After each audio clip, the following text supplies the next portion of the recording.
Hey, what's going on? Hey, not much. Good evening. Good evening, sir. Hey, it's Friday. It's the Redbeard Podcast. Welcome, guys. I don't know about that. You sound like what's his name from the Gorgonites from Small Soldiers? You know what I'm talking about? The leader? Yeah. What was his name? Oh, what a I classic don't movie. know. You know what? The movie is great, but for some reason, when I think of toy soldiers, Small Soldiers. I'm sorry. When I think of Small Soldiers, all I think of is the Burger King commercial. You can't handle the rodeo cheeseburger. Every time somebody says Small Soldiers, I automatically think of Tommy Lee Jones, who's like, "We are the Commando Elite. Everything else is just a toy." So, hey, Small Soldiers references. Hey. Yeah. But anyway, If you're in your 20s, go out and watch that. yeah, it's You're great. missing out. Yeah, and the remix of the song "War" was done by Bone Thugs and Harmony. Oh, sweet. So, anyway, dude. Well, hey guys, it's the Redbeard Podcast. We're gonna be talking about shit like this, you know that. So, yeah, man. So, dude, cool day because the Defenders came out today, and of course, Cooley. You are ahead of all of us, and I've watched an episode. Can I go backwards for a second and Yeah. just say that I've always fantasized about like fighting Bone Thugs and Harmony? Why?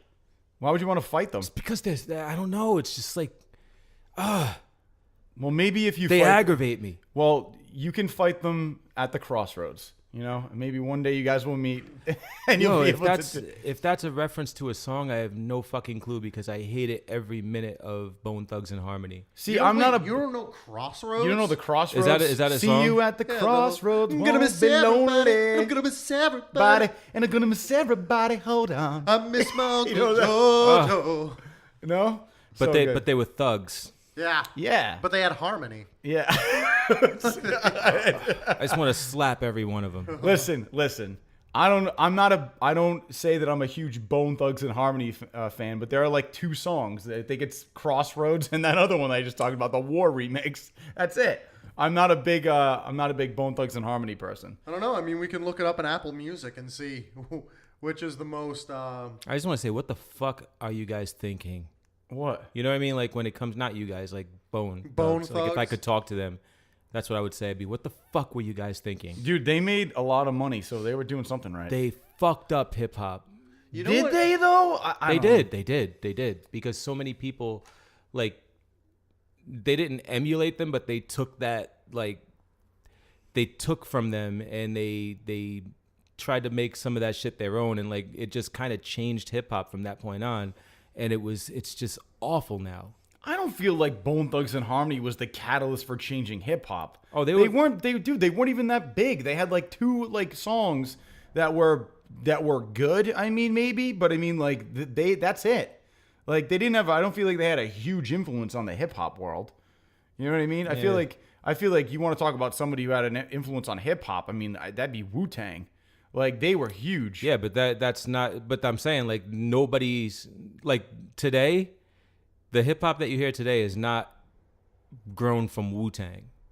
It has not. It doesn't come from that. Like I guarantee you that like most of the kids that listen to the shit that is out there today have fucking never heard of Wu-Tang. Well, I'll tell you one thing right now. Drake's a big problem, and we'll talk about this briefly because this is great because I was having this conversation with Becca the other day, and you agree with me.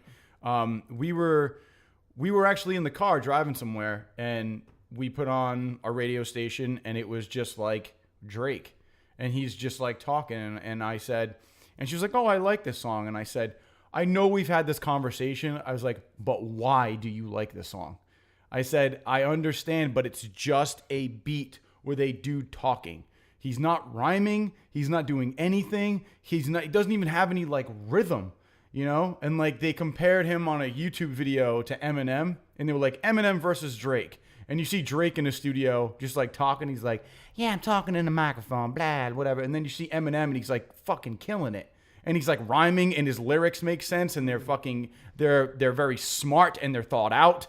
And Drake's I don't think anyone that's at least in the know is saying that Drake can hold And I'm a not candle to Eminem. I'm not saying that, but they compared like how people associate Drake with like hip hop and rap, and it's not. Half of And- Drake's stuff he doesn't even write. Yeah, but if you've ever listened to his music, like a lot of the things to it, a lot of I guess what I'm getting to is when I DJ'd a prom recently, there were people coming up to me being like, "Oh, can you play something we can dance to?" And I would throw on like some old school hip hop or just like even some newer stuff that you could dance to. They're like, no, you need to play that new Drake song. That song's lit. And I'm like, okay. And I'm like, which one do you want to hear? And I put in the song. It is the slowest freaking song you've ever heard.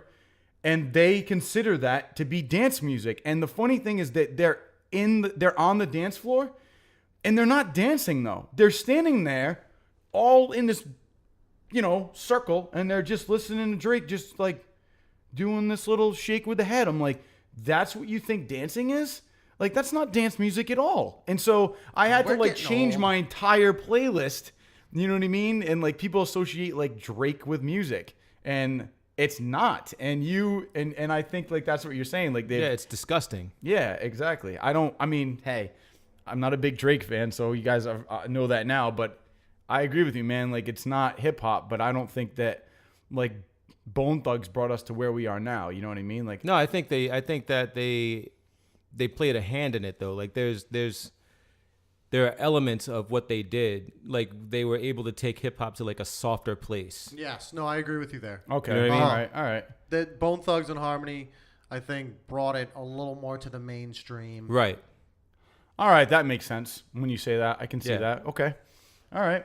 So that was actually kind of a cool talk. I like that. Yeah, man. we should do an episode on music and shit because Sure. I would love to. Definitely, man. That would be awesome. But anyway, getting back to the original, today's a pretty awesome day because we just realized, or everybody in the world realized that the Defenders came out Yep. today. Mm-hmm. Cooley, you, like I said, are ahead of all of us because I know you've already watched the first episode. Just, I guess, first thoughts about the first episode.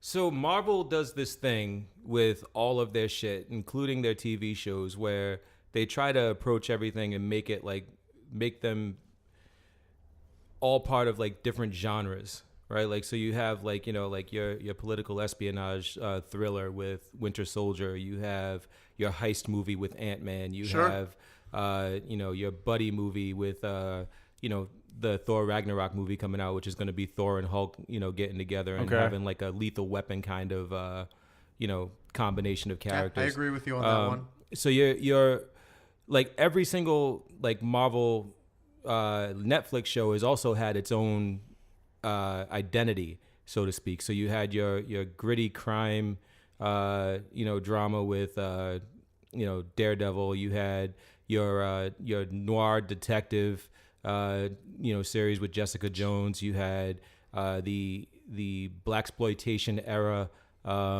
Harlem movie with Luke Cage. Luke Cage, and then you had the as close, not even as close to I don't know. Martial I arts. don't know some what kind of Iron kung Fist fu is. thing. So with Iron Fist, I want to take a poll and see how many people are the most excited to see Iron Fist in this. Like Yeah. maybe like Nazis are I'm very actually- happy to see like the blonde haired guy.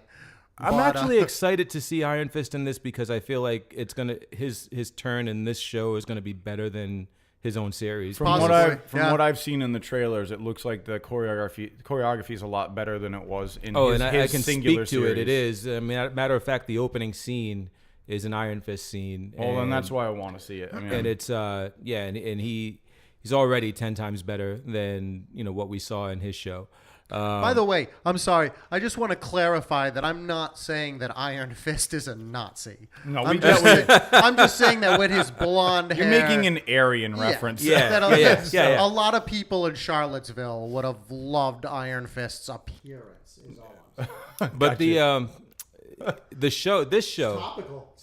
yeah. this show is and this is I'm tying this all together now. The identity of this show, it feels to me a little like a like Pulp Fiction style, Oh, nice. Oh, okay. where you have like, because they're not all together like from jump. You're seeing them all come together, or they have like different. But they're in the same time period, but they're all doing different. They're all doing different things, and you have they're like gonna end up all it's gonna blend coming together. It's like Crash, Right. It's like Yeah. Crash. Yeah, good reference. But Crash as well. Yeah, it's like you have like these pockets all happening at the same time, but you get like it's a lot like a comic book in a way, because you get these like sections of like maybe 5 minutes each, where it just keeps cycling through, where you're with you start off with Iron Fist, then you go to Jessica Jones, then you start off with Iron Fist, then you go to Luke Cage, then you go to Jessica Jones, then you go to Daredevil, and then it goes back to Iron Fist, and you keep going through this like cycle. And each one has its own feeling. Like each one ties back to their show. Okay. So it's really cool. It's like this potpourri of Netflix Marvel shows. All grouped together, and it's until it finally weaves itself all together. Yeah, and it's not like just taking the characters and throwing them all into one bucket. Like you actually still have the different flavors of each show, which is smart. Yeah, you want to develop the storyline of why they're together. Exactly, and it's not just kind of like they put an ad in the paper that said like superheroes wanted, and then they all got together in one room and they were like, "Hi, nice to meet you, Iron Fist." And they're like, "Oh, nice to meet you. Wow, what a grip." Yeah, and like the soundtrack, like the music changes. The music changes in between each like scene, like to bring you back to like each series, like if that makes sense. No, I think that makes perfect sense. And it's dope. It's really cool. And like you get a sense for why Sigourney Weaver and her character is why she's gonna be a huge element in this show, and did she show what her herself, motivations are. Did she show herself in the first episode yet? Oh yeah. Yes. Nice. Yeah, you already get a sense for what her motivations are, and where she fits in, because they actually give you some comparison between some other characters that have already been in the series to kind of show you where her level is in the hierarchy of the villains, and what her power is in this, not her actual abilities, but what her level of power is amongst the underworld. Has Sigourney Weaver ever worn a dress in a movie? Yeah.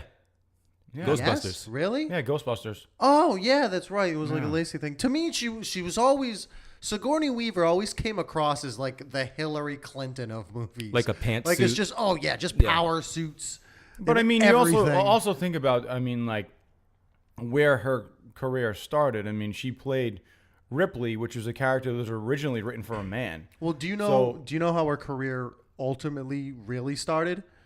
She started doing Christopher Durang plays with Jeff she was Goldblum. in theater, and then someone saw her and told her that she should look into Alien, and she almost like didn't, but it was like one of her first gigs out of drama school, Christopher Durang is a playwright who he wrote these just completely outlandish and very crass.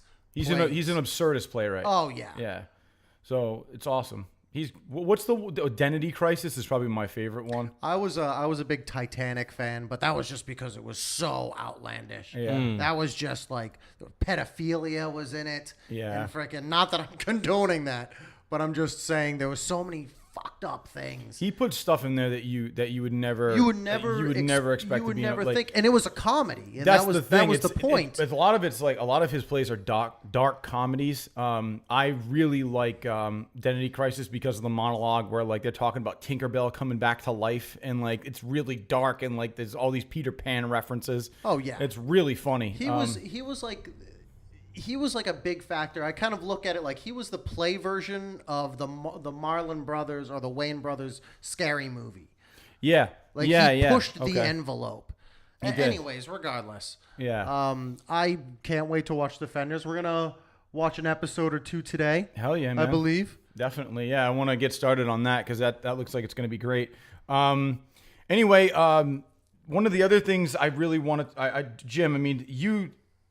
Jim, you actually saw The Dark Tower. I just saw it yesterday. And Dude, I don't really want to. I just want you to talk about it, man. Like overall thoughts. We kind of talked about this for 10 seconds yesterday. Just go for it, man. Sure. Okay. The Dark Tower. How much do you guys know about it? I'm not a big Stephen King Dark Tower guy. The Dark Tower. I've seen the trailer. Yeah. The Dark Tower is this giant story that spans 8 novels. I mean, it's like Harry Potter, like this just giant, has a huge cult following.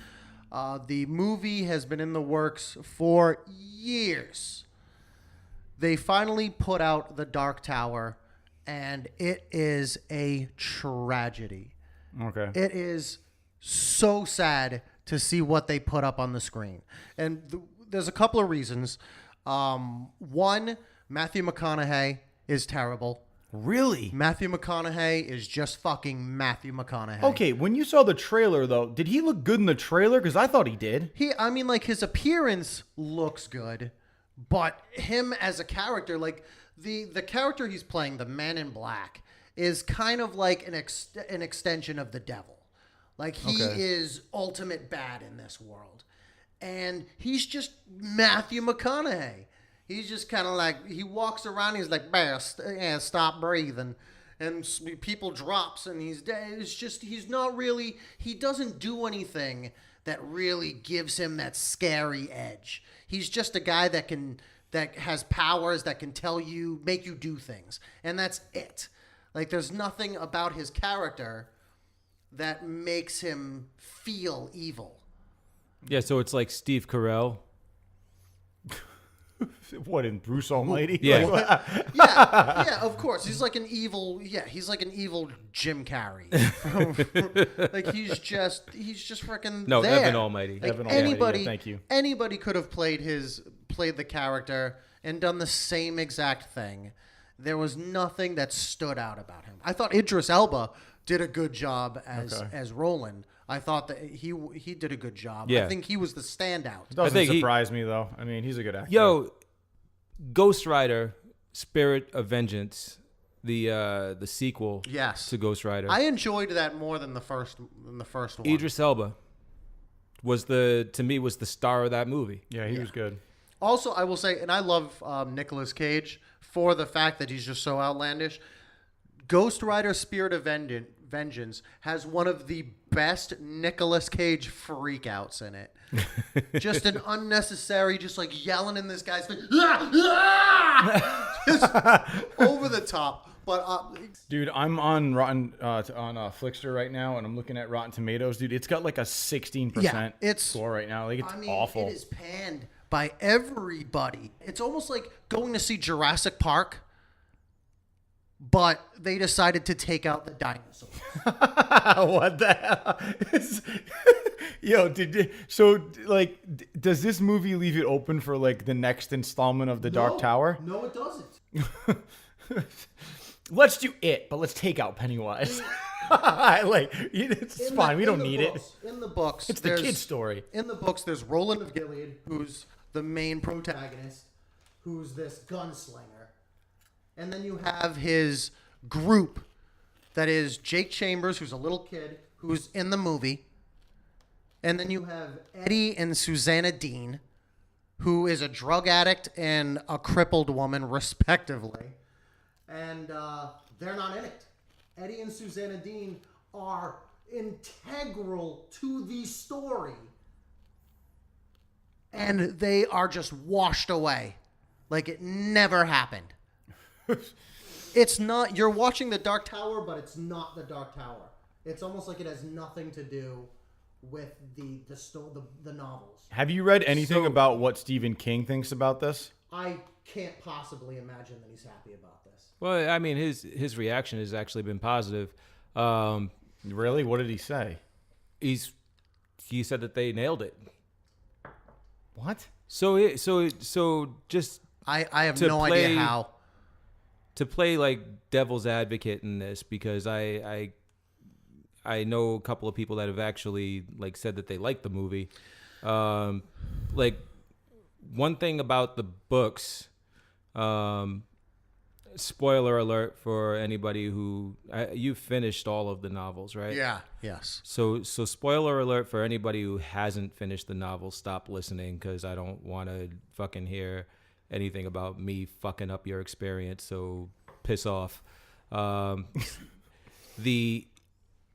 the end, like it's revealed that he's kind of stuck in a time loop. Yes. Yeah. So he relives the story, and it changes each time. Yes. And so I guess like the idea, and like the idea that some people have clung to with this movie is that this is just another version of the story and not the actual story that you read in the novels. Like it's a time looped version of the story, and it can happen again, and it can just keep going infinitely, and that's basically the feeling that some people have had, and like they've used that to be able to accept all the major differences in the movie. But the differences are so glaring. I mean, it's so abbreviated. I mean, they cut out the whole journey. I mean, the entire journey. They went from like the first 100 pages of book 1 to the final book, and they didn't even approach. Okay, so I'm reading something on Nerdist, and it's literally Stephen King's whole reasoning. Sure. It says, however, this new adaptation has his seal of approval, even if it might not excite what he called the hardcore fans of his work. Quote, they've done a wonderful job here telling a story that's coherent and that pulls a lot of the element of the novel in The Dark Tower. Purists may not like it. I can't tell about that for sure because it doesn't start where the book starts. But at the same time, they fall right into it because they'll know exactly what's going on.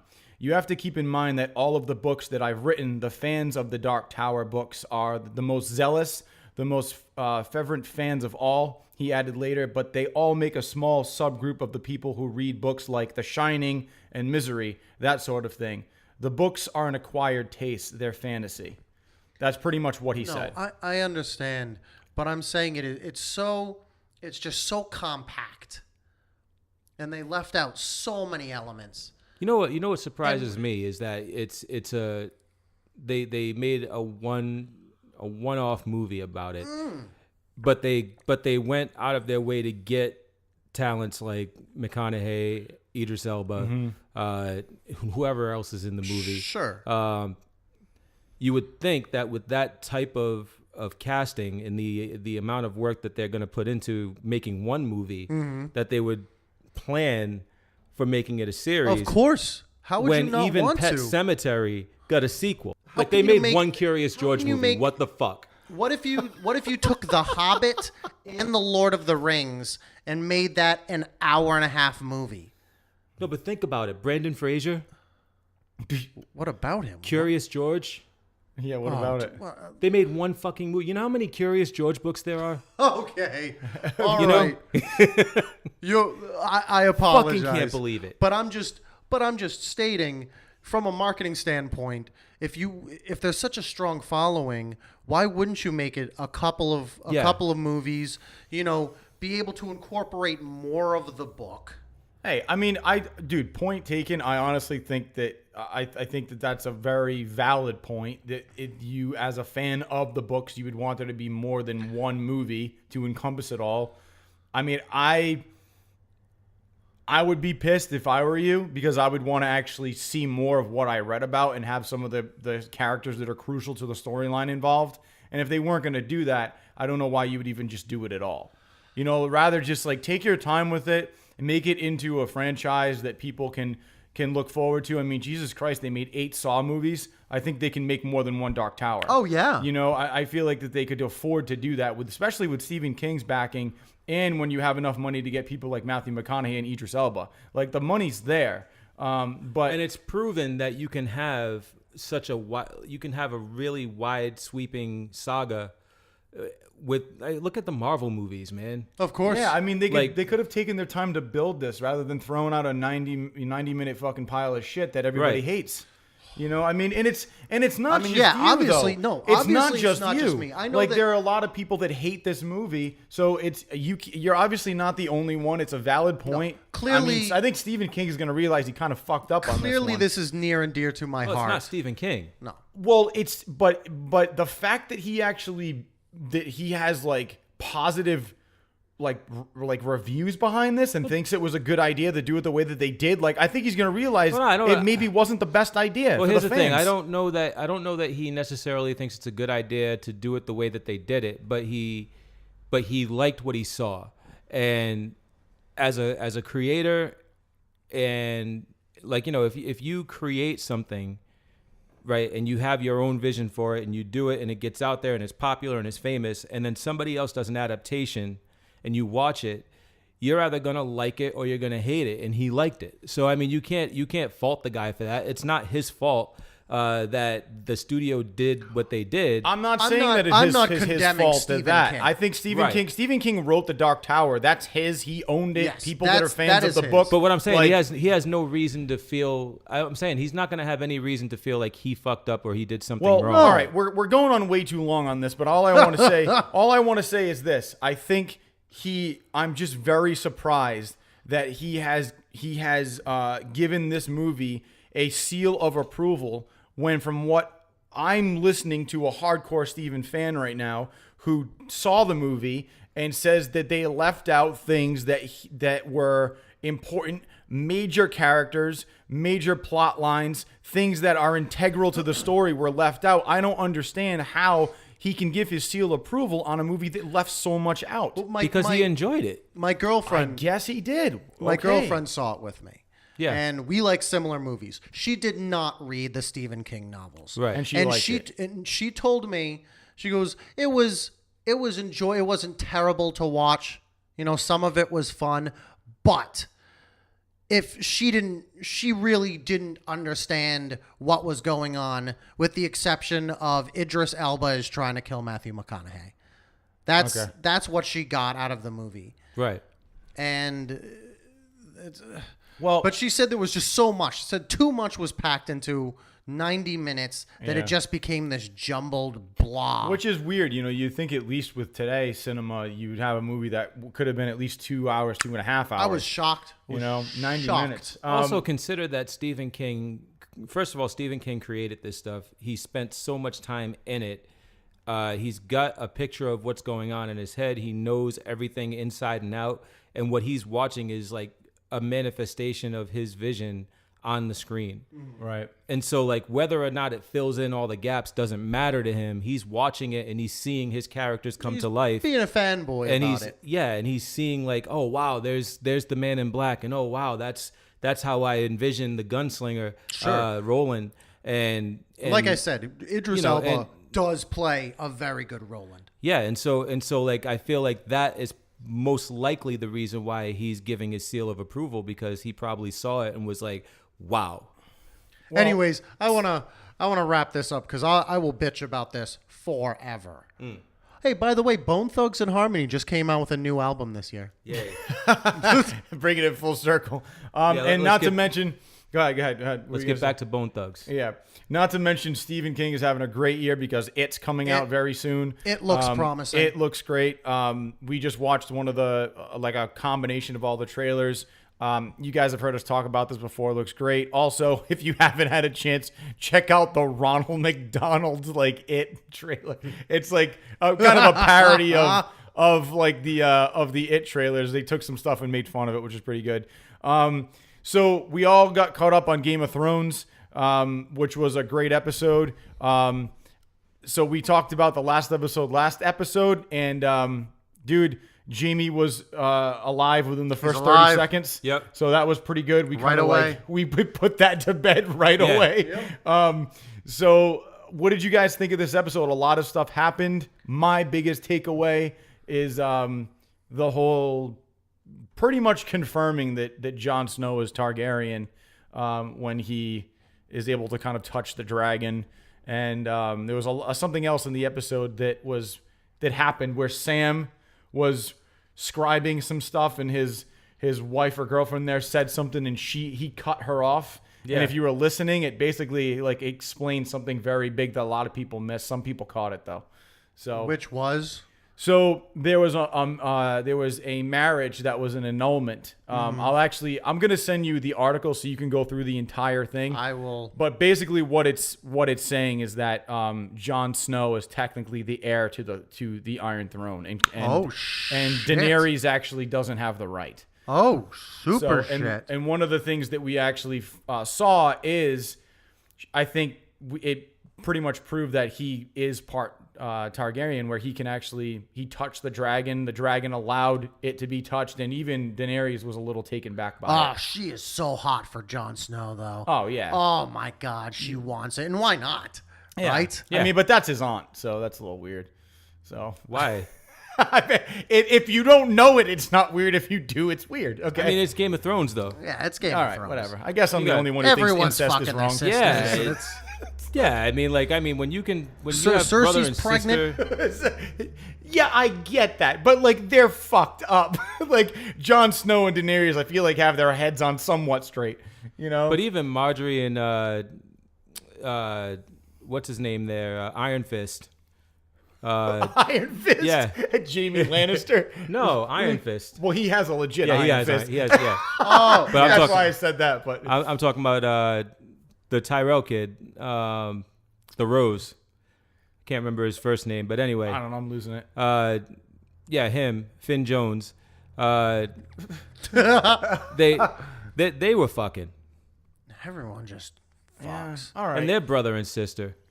Man. All right. Well, look. Okay. Point. Great. But I'm just saying, like, it's a little weird knowing that they Yeah. don't know that, so you can't fault them. The But, dragons probably fuck each other.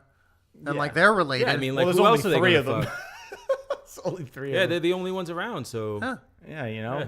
you gotta save your species. tell you who they did fuck. They fucked a whole lot of people. The episode before. Yeah. Yep. Oh yeah. And wagons. A lot of wagons Yep. lost their lives Yep. in that And their last virginity. episode. I think this past episode is it's great because it's setting up something. It's doing the same thing that friggin' The Walking Dead is doing, and it's kind of pissing me off. Like I really enjoy Game of Thrones and The Walking Dead, but in The Walking Dead, like I said, it was the whole fucking show is leading up to this war that's gonna happen. You know what I mean? And like we basically like saw like this crazy fight happen, you know, but we still haven't seen, you know, the end of it yet. You know what I mean? Like we know that like shit's going down, but we gotta wait for it to happen. And I feel like this is actually the same thing. Like we're gonna see some shit next episode. Yeah, I because think they so. leave the fucking wall Yep. and they go out to face the White Walkers to, you know, grab one of them to prove that they are real. What a fun group of characters that is. Oh, too, yeah. It right? looks awesome. What a Yeah. combination of Jon Yeah, Snow like the Dirty Dozen. and the Yeah, Hound. exactly. And really, I love Gendry.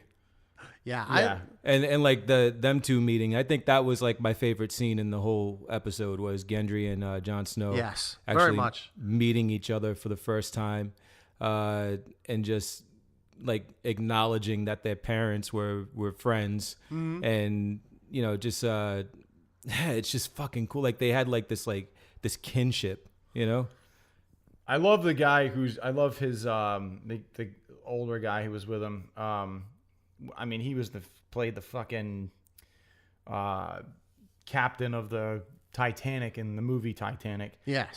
He actually, God, we're terrible with names. Yeah, I don't remember any of the names of the people in Game of Thrones. They all sound the fucking same to me. Great But, with like, faces. I know like the main characters, but these other people that you're naming, dude, I wouldn't have been able to say that in 1,000 years. Yeah, of So, course. They honestly, this Try guy the though, fermented crab. Yeah, yeah, seriously. That That guy. yeah, that guy is great. I really like his sarcasm. You're talking about Davos. Thank you. I like Davos' sarcasm. Like he's always like, "Don't say anything," and then the kid like that's the first thing he says. He's like, right "Dude, away. why did you say?" You know, just blatantly ignored him. Yeah. But it ended up being like for the right reasons.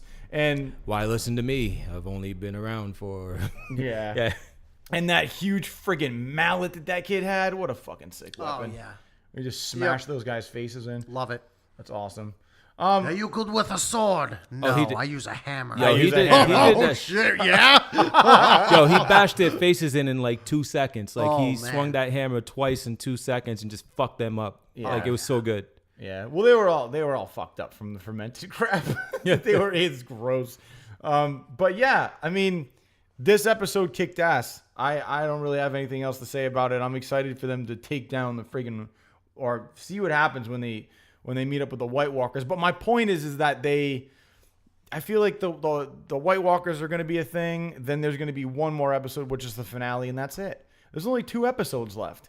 There's 2 episodes? 2 episodes left. It's this episode coming up and then the finale. Like, that's it. I feel like it just started. Yeah, and then there's it's only 7 episodes. It's 7 weeks. That's but I mean, like, not even 2 months worth. I just feel like it went by so fast already. It Like, Game of Thrones does. just started. We're all starting to get back into it, and it's going to end in 2 weeks. I mean, and then it we has have such to a wait large until apparently popularity. 2019 for the last fucking season. It's like, Jesus.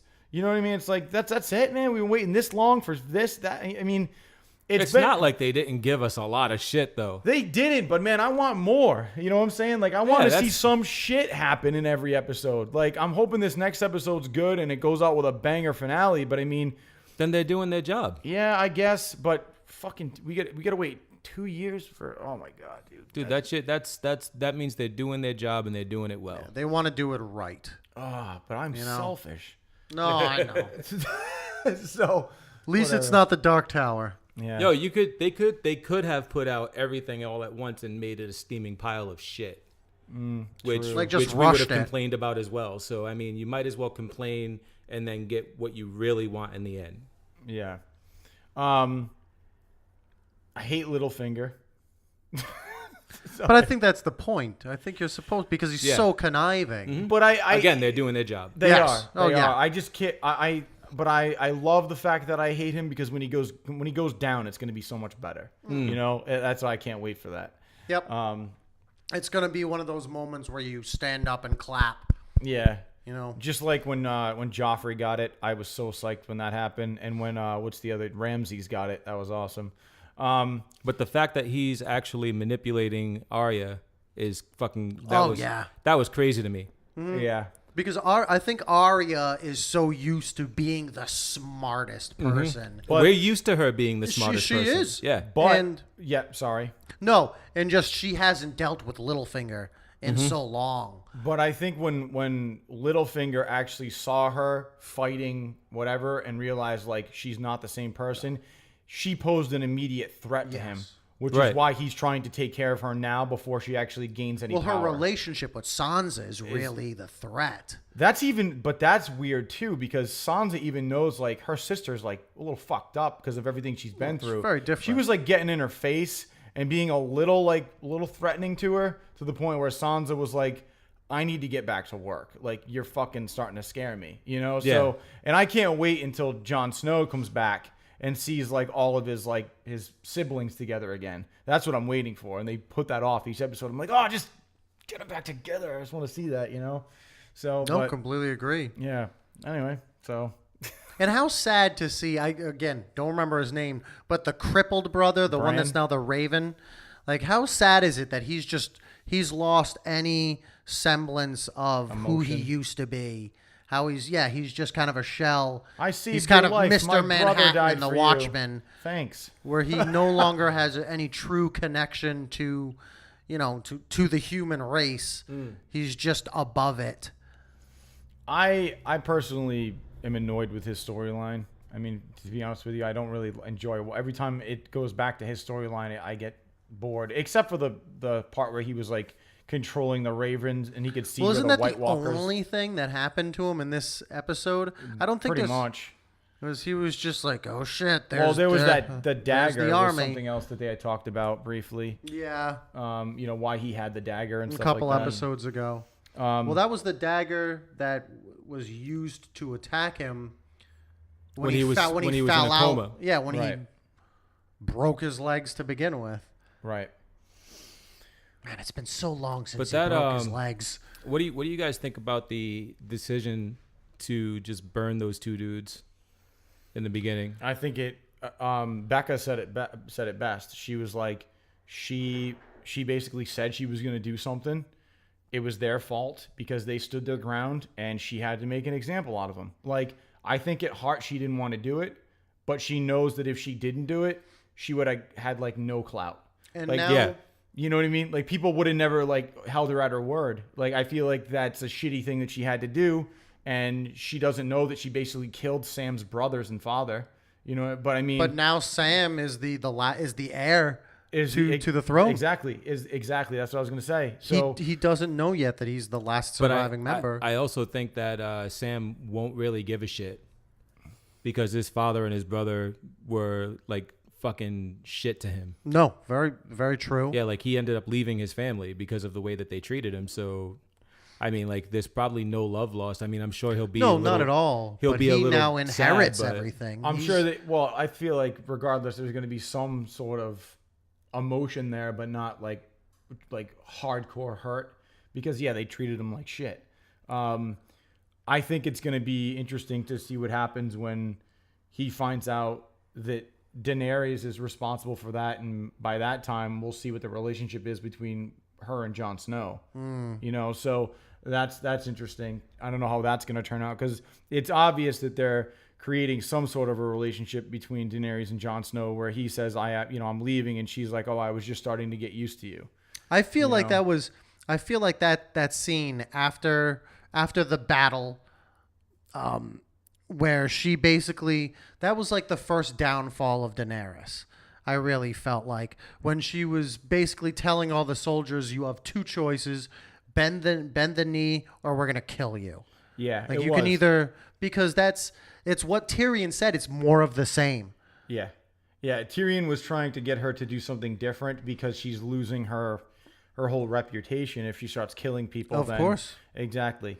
But I think she needs to give people a choice, and that really wasn't a choice. I feel like that was follow me out of fear or die. If she goes, but the further and closer she gets to being where she wants to be, the harder it is for people for her to, the harder decisions are going to get.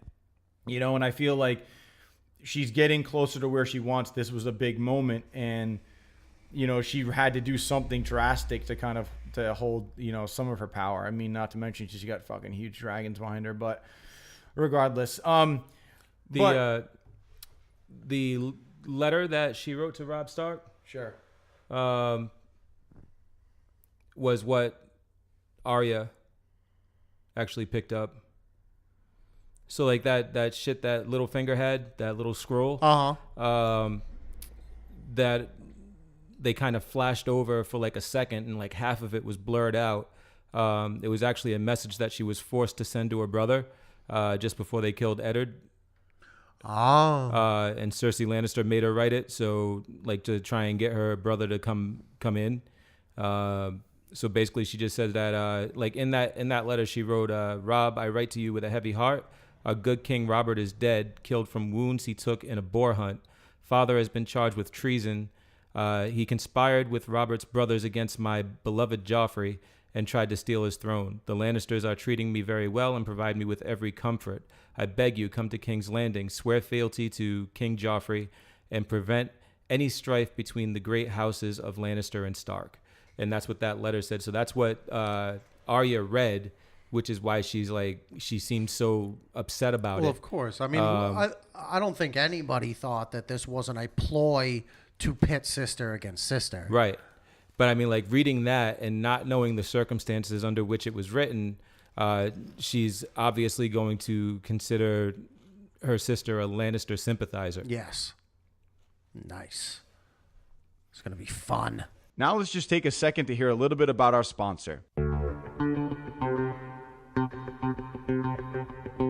Supply and demand investing. Guys, not all investments are created equal. Did you know growth stocks devote most of their revenue in trying to expand or grow the company and offer investors little to no dividend payout? Sounds like fucking bullshit. Right? But value stocks split their revenue between trying to expand or grow the company and give their buyers dividend payouts. That sounds better. But the question is, which of these two means of investing do you think has performed better over the past 10 years? Well, to find out, go to supplyanddemandinvesting.com/Redbeard. That's us, guys. Go to supplyanddemandinvesting.com/Redbeard. Supply and demand investing helps compare investments in the hopes of delivering better than average results, whether they be long-term, short-term, or just something in the middle. And remember, like any good sports team, Like the New York Football Giants. yeah. When it comes to investing, there are times to play offense by investing in things like the S&P 500 and times to play defense by investing in things like bonds, CDs, or cash. So I say, go Patriots! Yeah, but if we're talking defense, it's the New York Football Giants all day. Yeah, but it's the Pats because they won last year.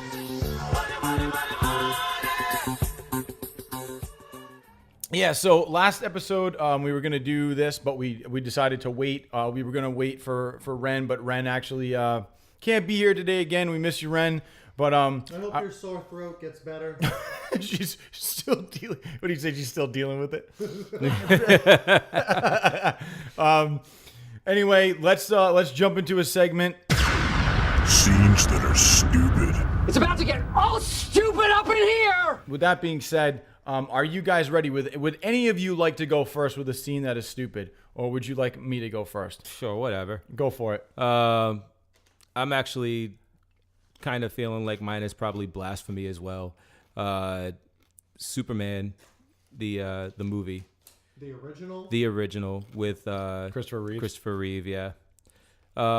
There's actually like a lot of stupid shit in this movie. I mean, it's fucking awesome, like just because of what it did for superhero movies, and it was probably the best representation of Superman on film. Christopher Reeve was fucking awesome. Sure, and just the way that they made that movie and the way they made him fly and all that shit was great. And I mean, like, this one has probably been talked about to death. And that's the scene where Lois dies and he's just like, and he fucking decides he's going to fly around the world backwards To save her. to make the world stop and then spin in the opposite direction, which reverses fucking time. Yeah, It's not how time works. No. That's so true. I'm pretty fucking sure that's not how time No, works. it's not. And if you, as soon as you stop the fucking world from spinning, everybody flies off that shit. Agreed. Oh, yeah. No, that's... Like I'm pretty sure that's how Yeah, gravity you works. lose gravity. Yes. Gone. So everybody just fucking jettisons off the fucking planet, and that's it. World destroyed. Which then brings up another point, which is if that really is how time works, why isn't that the only thing that he ever does to save lives? Is just like... Thank you. Like freaking Lex Luthor. Yeah. Fly backwards. Let's get rid of him. Yeah. Like, yeah, it does kind of feel like Why if not he go has back- that, if he has that power, Why not go back what's a the little point of the further and movies fucking to get rid of begin Hitler? with? Oh yeah. Well, because I don't think Superman is supposed to kill people. He prevented Lewis's death. Oh no, lock up Hitler. prevent his birth. Yeah. You know, All right. Well, fly lock down him to up. Hitler's father and just be like, "Hey, don't fuck. Wear a condom." Yeah. You know? Or kidnap Condoms or from kid the future. or kidnap him and have him raised by somebody else. Oh yeah. Yeah, something. You know? Something. I mean, I Give hate him the that you money brought and be that like- up because I remember watching that with my dad and we were like, oh, that's cool. And now like going back, I'm like, oh, it just doesn't make sense though. Now the second one and the one that I'm really fucking like, this is the one that I wanted to bring to the table from this movie. There's a scene where Superman shows up to interview to get interviewed by Lois Lane, and they go flying. Like he takes her flying around Metropolis. Another instance where the laws of gravity are ignored. They're flying together, and he's like holding hands with her. Yeah. So is He just like holds her hand. transferring his power to her. Yeah, no, that's not how his power works. So like he's holding her hand and she's flying next to him, like with her body extended. Her body would be fucking hanging from, like he'd be holding her and she'd be Agreed. dangling from his hand. and like probably kicking and screaming like because she's got no control over what she's doing, but she's literally fucking like next to him, like fucking trying to keep her balance like it's her first time riding a bike, and that's just it just didn't. So it technically should have been like him flying holding a cat. Yeah, like, that's exactly. What it should have been. Exactly. Like she should have looked like a fucking rag doll. Not just that, but how is her skin not just torn apart by the wind shear Right. that she's taking? Yeah. When you're driving in a car, you have a windshield. But no, instead of screaming and instead of screaming and fucking kicking and flailing, she's reciting poetry. Yeah. In her head. It's a really weird fucking poem that we get. Does not go. No, and it just doesn't go with the scene. It's like first of all, it's like you should be fucking dangling, and second of all, shut the fuck up because I don't want to hear your stupid poem. No. Yeah. I can show you the world. If she sang, it might have even been better. But the dumb ass poem, like it was a strange poem. I wish. I'm gonna look it up, and maybe later on, like after everybody's done with their scenes, we can like Take a look play. at We can play it, and we'll play the poem that Lois recites while she's flying through Metropolis. All right. So let's get into my scene that is stupid. Also, I feel like all of ours are very like blasphemous. Mine is from the movie Ghost, and it's the ending scene. And I always have a problem when I watch this scene. Like, I'll be very open with you guys. Like, that scene actually I get like mildly emotional because I think it's pretty cool, like what's going on and everything, like all taking everything into like effect. Like, I don't cry, but it's like it's a very cool scene. I cried at the end of Armageddon in theaters. So basically, the way that the scene happens is like this. It's after, Patrick Swayze's friend Carl gets dragged into hell by like those shadows, right? Mm-hmm. So he gets dragged into hell. It's all quiet and they're hanging out, and all of a sudden he walks over to Oda Mae Brown, which is, Whoopi Goldberg and Demi Moore, and he goes, who is Molly, and he goes, are you guys all right? And then all of a sudden Molly says, Sam, and he's like, Molly? And she goes, I can hear you. And that's like the first time she's been able to hear him since he's been communicating through Oda Mae Brown. So then as soon as he says that, like the light from heaven shines down on him and you can actually see him again. And they can both see him. So the dialogue that happens is this. So he looks at her, basically like comes over, gives her like a kiss that she can't feel, but like his face gets right up to her and like kind of like spirit kisses her, whatever. Then he walks over to Oda Mae Brown and he goes, thank you. He goes, your mother would be proud. And then she goes, they're waiting for you, Sam. She's like, and he's like, all right. He's like, whatever, take it easy. And then she goes, Take it easy. Well, that's not the actual dialogue, but I'm summing it up. I'm paraphrasing this part. Sure. And then he goes, bye, Oda Mae. And then she goes, bye, Sam. And all of a sudden he walks over to Molly, right? And what you guys are laughing at is actually going to be kind of my point. Is he goes over to her and he says, he goes, I love you. I've always loved you. He goes, it's amazing, Molly. The love inside, you take it with you. And he starts backing up. And when he says he loves her the first time, she also says ditto, because that was like their thing. But as he's walking back, and after he says the love inside, you take it with you, he just goes, see ya. And then she goes, see ya. And he turns around and walks into the like, bro, you have nothing else to say? Like, over this entire movie, you saved her life. Like, your best friend killed you. Your best friend tried to kill her. Like, you ended on see ya? Like, dude, like, what about, like, you guys were good, you guys were gonna get married. Like, do you wait for me? Like, marry someone else? Like, because they're still young. There's so many questions that haven't been addressed. So after all this, you ended on see ya? Just like I almost like, that's all you got, bro? Like, it bothers me. I think the one thing that really bothers me is, like, what about the relationship? Like, I know you're dead and you're gone, but like, do you say like, I understand, like, if you want to be with somebody else, or like, I don't know, like, I'll see you again in at some point, just something besides see ya.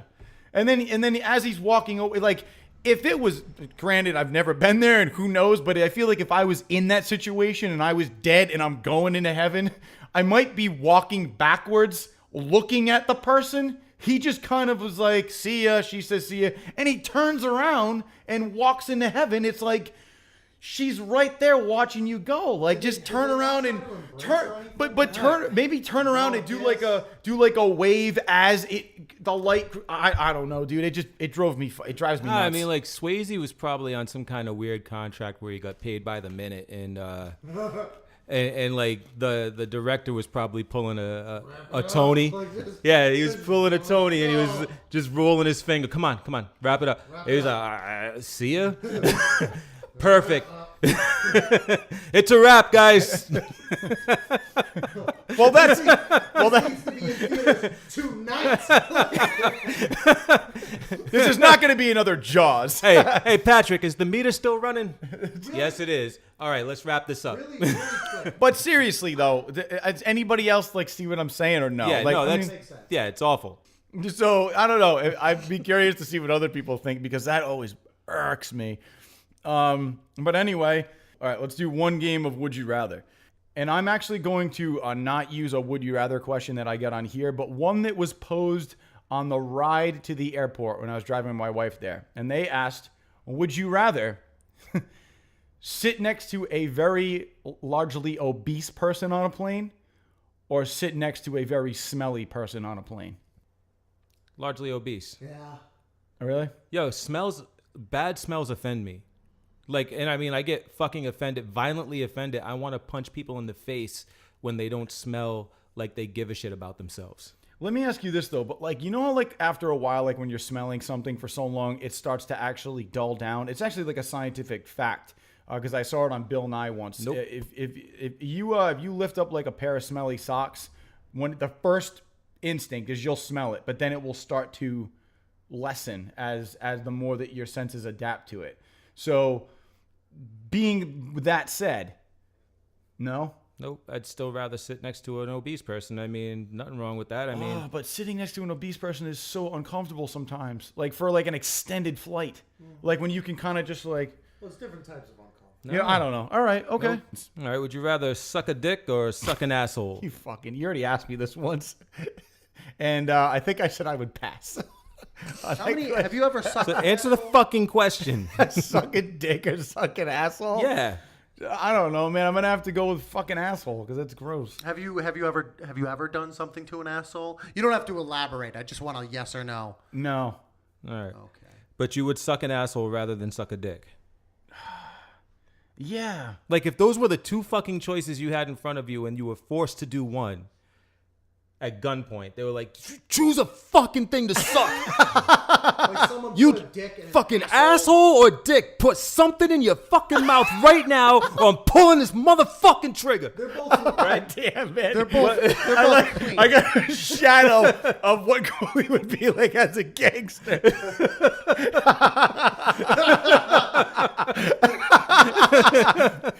Suck a dick right now. You'd actually do that to people. I would like blindfold them and tear it off and be like, dick ass. I honestly would. I would still choose asshole because it could be a woman. All right. Anyway, It's clean. Yo, Yeah, 63% of this is all right. Who knows? But 63% of people would rather suck a dick than an asshole. okay. But I mean, they're not saying anything about like, oh, you suck an asshole and like the big turd comes out. Like, it's, Yeah, exactly. you're just like, and nothing happens. That's what I'm thinking. Would you rather marry someone with a tail or marry someone with natural pink hair? Natural pink hair. Yeah. Yeah, 82% of people would rather fucking have somebody that has their hair naturally pink instead of fucking dyeing it pink, which... I don't see what the problem is there. Yeah, there's no fucking problem. Punk look, you know. First of all, this very person... Harley Quinn. Would you rather be the person that came up with this question, or would you rather kill yourself? I'd rather kill myself. Like 70% of old people...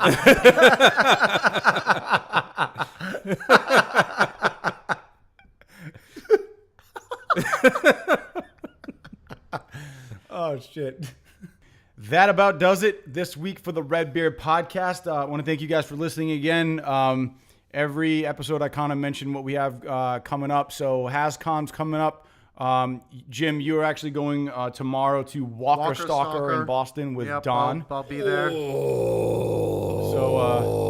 what the hell? What just happened? What was, I think he was was being that a Walker. zombie? He was being a very tired Walker.